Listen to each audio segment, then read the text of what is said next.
Okay, right now we're gonna start making the masa for the tamales, green corn tamales. Okay, this is total of 10 dozens of corn. Okay,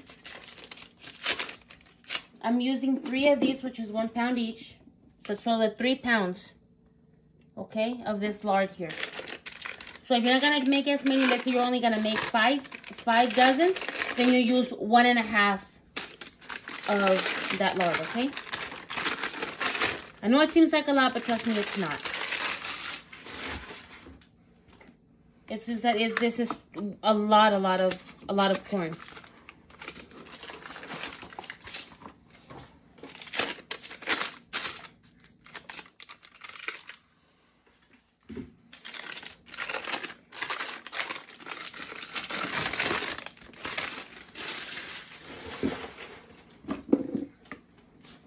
And just so you know, I made sure to wash my hands very, very well, since I'm going to be using my hands to mix all the ingredients together. And I wash them up to here, just so you know.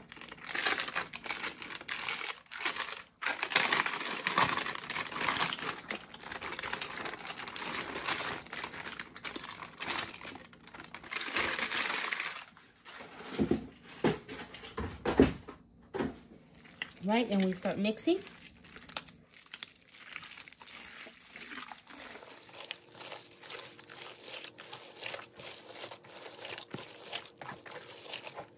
Just so you know, the only thing that I always measure is just the lard and the amount of dozens of corn that I'm gonna make. The rest of the stuff, it's gonna be up to you how much you want to use, because that's just gonna be for taste. But this right here is what's going to make your masa come out really, really good. Because if you have too much lard, then the masa comes out very nasty. And if you have very little bit, they come out really hard and very dry. And you're not going to like them either. You do have to mix it very, very well. That way you don't have chunks of lard in one part of the masa and not enough on the other. And you'll be able to feel it in the masa. You see how there's this big chunk right here? See that? So you gotta mix it like this so you can make sure that it breaks everything down. And you'll be able to feel it in your hands when you do this.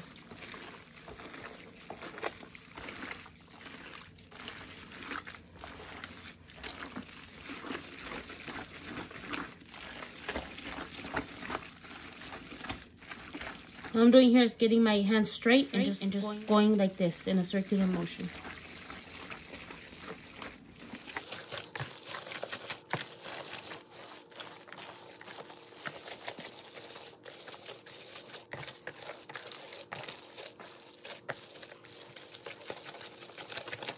There's a chunk right there as well, so I have to make sure that I break it down very well.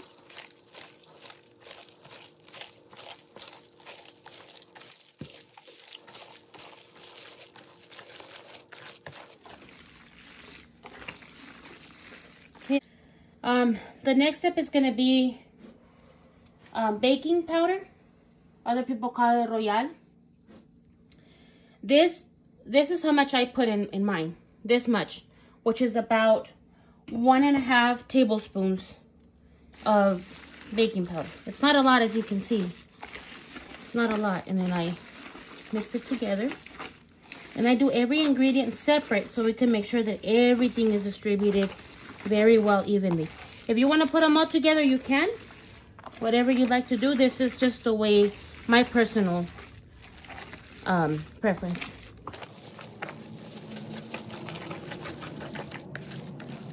Okay, and then the next step is going to be the salt. Now the salt is going to look like it's a lot, but that's how much I like to put on there. And technically speaking, it really is not a lot for it, but what I'm gonna do right now, I know that it's a little bit more than 2 of these big spoons, so I'm just gonna put the 2 here, and then I'll be tasting it as I go, so I can make sure that I don't make it too salty. And then you just sprinkle it around to make sure that it's not just in one place.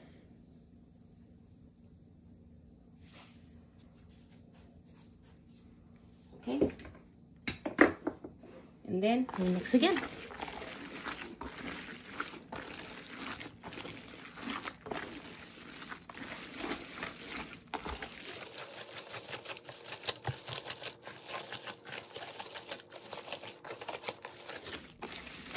The reason why I only start with that much of salt is because once I put the cheese, because I use 3 different types of cheeses, each of the cheese is going to have its own amount of salt.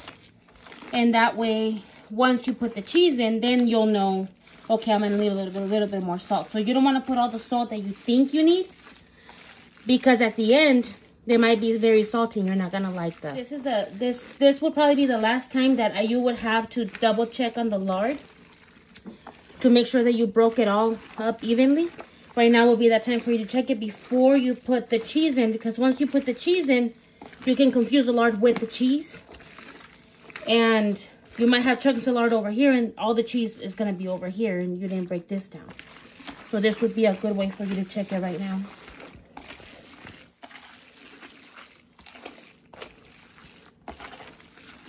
But mine seems to be pretty good. I don't see any chunks and I don't feel any chunks. So I am going to start adding the cheese little by little. This is 3 types of cheeses. This is Menonita cheese, which is about 50% of the cheese is Menonita. This is about almost 3 pounds.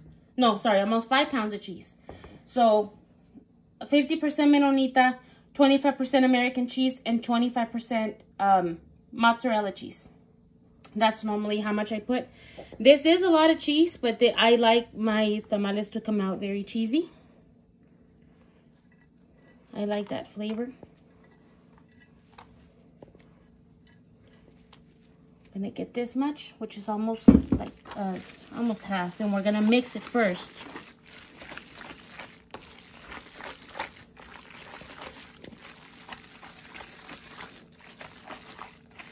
The cheese can get stuck together, so you have to double check that. See, like this one right here, it kind of gets stuck together.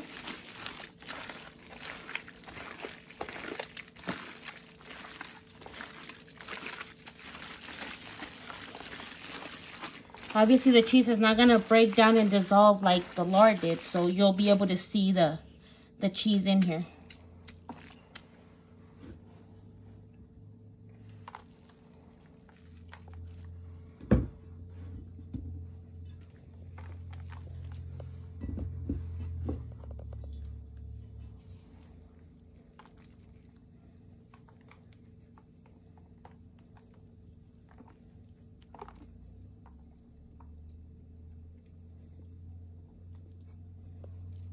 The American cheese is the one that normally gets stuck a little bit more. But once we do this, you'll see that it'll come apart. That's why you want to do them, you know, kind of layer it as you go. That way you can make sure that you're able to dissolve, you know, the cheese that you put in there. You know, to the best of your ability. If you like them in chunks, that's fine too. Whatever you like. This is just my personal preference.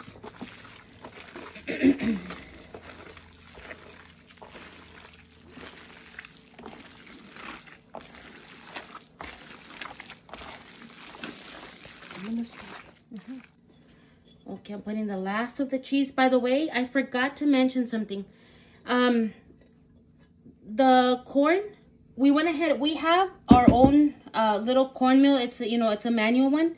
So if you notice the texture of the masa, it might be different if you go like to a store where they have like a commercial mill or a commercial grinder for these. It might be a little bit softer than this, but I like mine to come out like this because you can actually get your regulator on your own mill. But this is how I like it. Okay, I like to feel, you know, to taste and to feel the texture of the corn. Like, again, that's just a personal preference, and that's my personal preference. But if you like it the other way, you can too, or because it is a lot of work. If you don't want to do it on your own, go to the store, no big deal. They're still going to come out really good.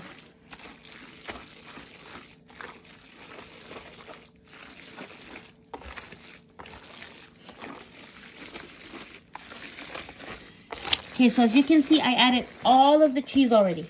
all of it, okay? And you can kind of see, I don't know if you're able to see in here, the different types of cheeses. You can see yellow, you can see, you know, the Menonita and the mozzarella cheese. And it's gonna taste real good. Okay. Time for me to taste and see if it's gonna need some more salt or not, okay? I have a few spoons here, guys, so just so you know, a few spoons. I don't only just use one. I'm gonna taste it to make sure that it's good, that it doesn't need any more salt.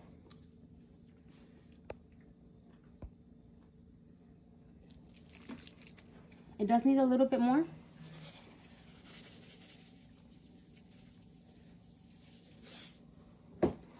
Then I'm going to mix it.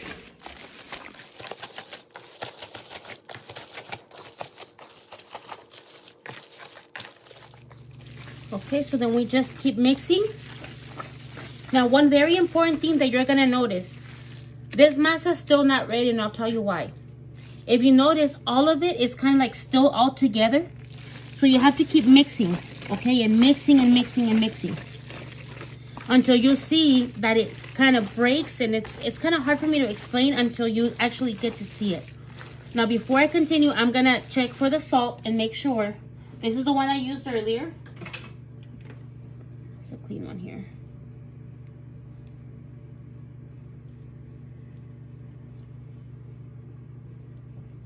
Okay, so far so good.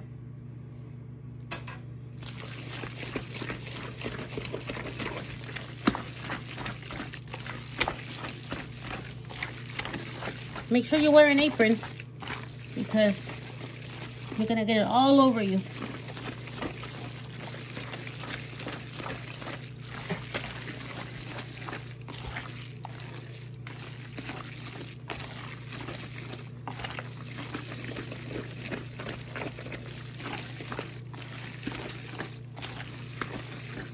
Okay, you're noticing now how it broke. You see how you could see like little ridges and stuff like that here? That means that the masa is basically ready to be able to start making the tamales. When it's not ready and you go like this, it won't stay in place. It'll just go back and close again. But because it's ready, you go like this. You see how it doesn't close all the way? That means that it's ready.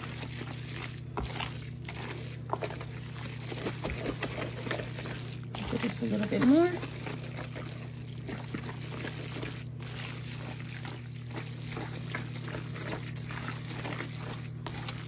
Okay, and we are pretty much done. I'm just gonna do one last taste. And if it needs more, then this is my chance to put it. Tastes all right. I think that's it. All right, so this masa is ready today. So what I'm gonna do now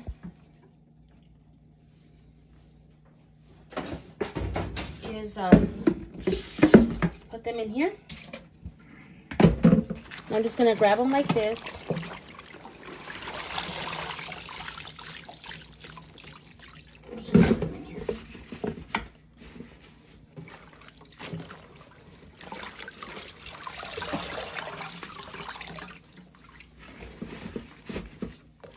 And then I'll be washing some more, you know, if I need some more, but I always wash them with another clean, you know, put clean water. I'm gonna wash my hands.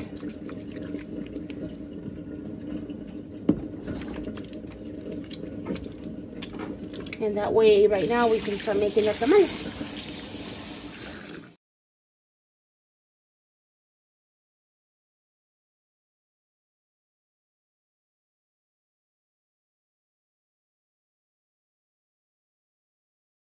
Some people do the chiles like this, but I don't with my hands, because if the chile is too spicy, you're really going to feel it in your fingers and you're not going to like it. It's really going to sting really bad. So what I do is this. I go like this to it, and as you can see, it distributes it pretty well. This is the last one that I'm doing right here. That's why that one wasn't like that, but if you see all the other ones, you see? They come out very nice.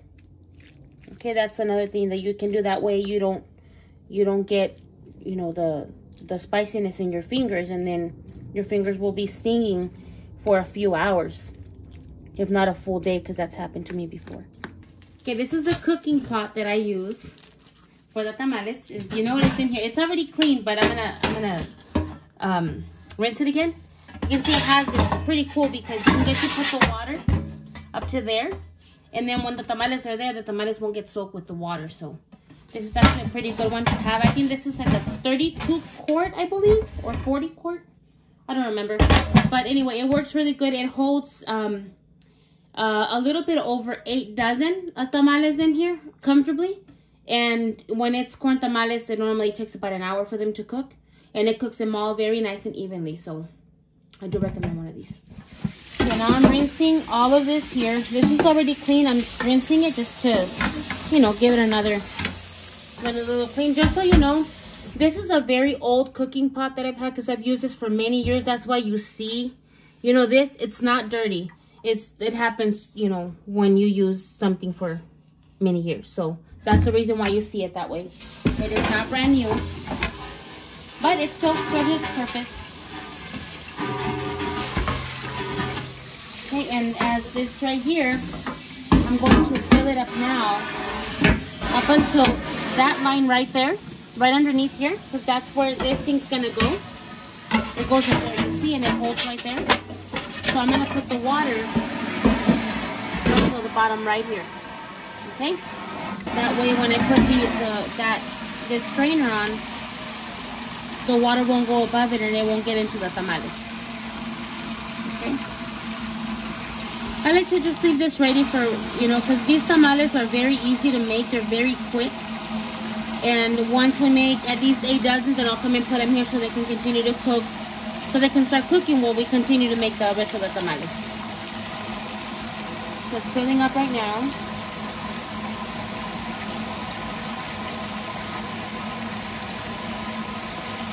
And just so you know, the water from here, it's really, really hard for it to go down. So you won't have to be refilling it or anything like that. It's pretty cool. All right, so you can see it's right underneath this lip there.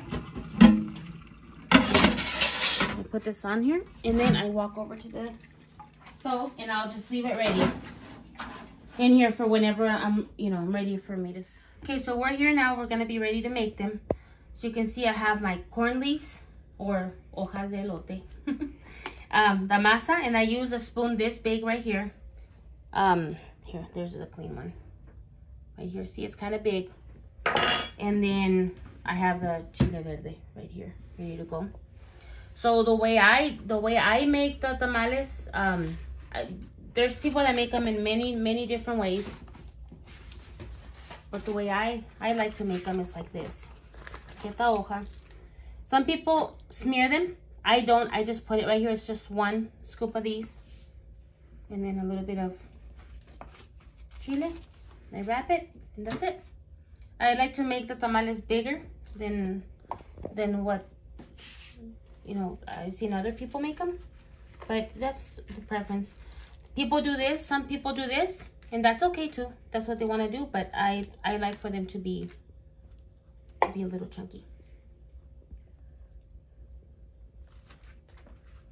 And that's basically it. So once we have at least 8 dozen, then we'll come back so that we can put it in the cooking pot and then put them to cook. Okay, so now we have 8 dozen right here, which is what's gonna be able to fit in here comfortably. Remember, I already have the water in there. I'm going to turn this on high, okay? Until you hear the water boiling, then that's when you can lower it to maybe medium. So the way we're gonna do this is how you're going to put the tamales, like this, right here.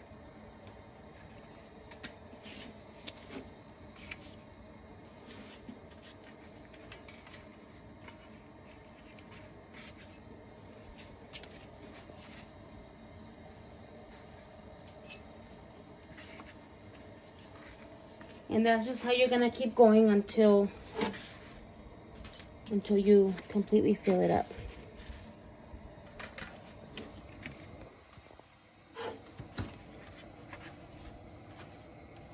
The reason why I don't turn the cooking pot before the reason why I don't turn it on before I start putting the tamales is because it will be way too hot for you to put them in here. And you could very easily get burned. So I don't do it because of that reason. Okay. Okay, so when you get up to like here, where you just can't be putting any more on this side, you can start from right here from the bottom. Just make sure that they're facing up. Basically go around like this. Because you don't want to squish these too much because you don't want the masa to come out.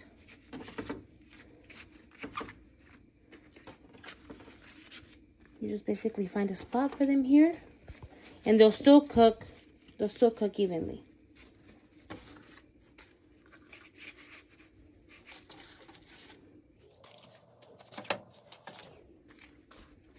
The nice thing about these type of tamales is that they'll be done in an hour.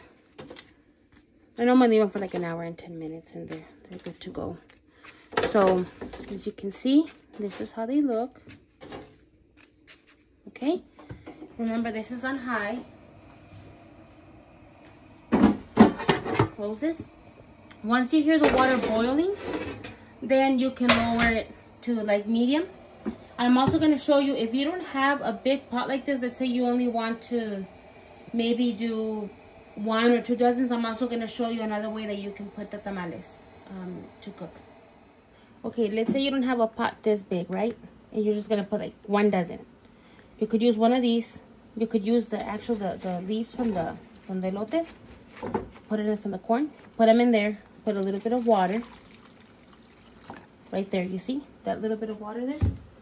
And you could just put some right here.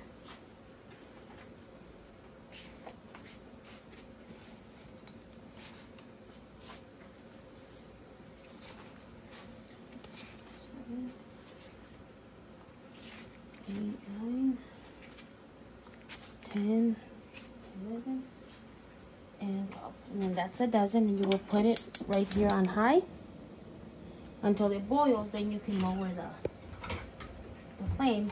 Put it in. See? I'm gonna check on these here. See, it's been just about an hour. They're pretty much done.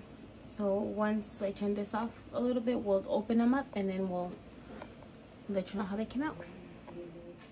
Okay, one other thing that I forgot to mention. You see how this leaf is? It's very, very dark green. Okay, this is how you also know if they're ready. You see how the leaves here, they basically look yellowish? That's how you know that they're pretty much done. Just so you know. I'm going to actually take one out so we can look and see how it looks like.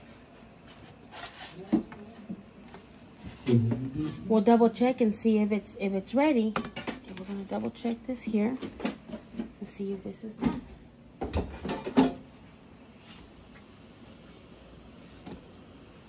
Okay, it looks like it needs just a little bit more, you see? It's not 100% cooked yet. So we're going to leave it in there for like another 15 minutes or so. And then we'll be back. 1 eternity later. Okay, we're going to check these now. Okay, to me, this one's done. Now, the best way for you to know when it's actually done, see when you take it out, you see how really nothing stays stuck in there? That means that they're well cooked, just so you know. So this one's basically done. Now we gotta do now is just taste it. Okay, and that's how you make the tamales.